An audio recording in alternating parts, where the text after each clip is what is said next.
حضرت علی رضی اللہ تعالیٰ عنہ کو مولود کعبہ کہا گیا، یعنی ان کی پیدائش خانہ کعبہ میں ہوئی، کس لیے؟ کتنی حضرت علی چوتھے خلیفہ؟ مجھے نہیں پتا اس کا، آپ نے کہاں پڑھا یہ؟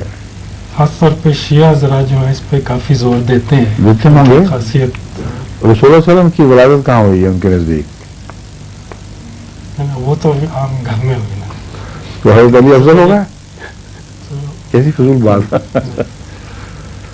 اول تو فضی باتیں نہیں گھڑی ہوئی ہیں، آپ کو کافی معلوم ہوتا ہے شیعوں میں رہتے ہیں، ان کی قصے کہانیاں پڑھ کے جب بھی آپ آتے ہیں کوئی نہ کوئی سوال ان من گھڑت باتوں پہ مبنی بیان کرتے رہتے ہیں۔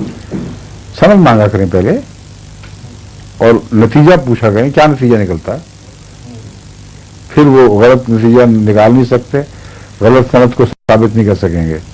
پہلے سند مانگیں پھر نتیجہ پوچھیں، پھر ان پر جرا کریں اس کے بعد، ٹھیک ہے؟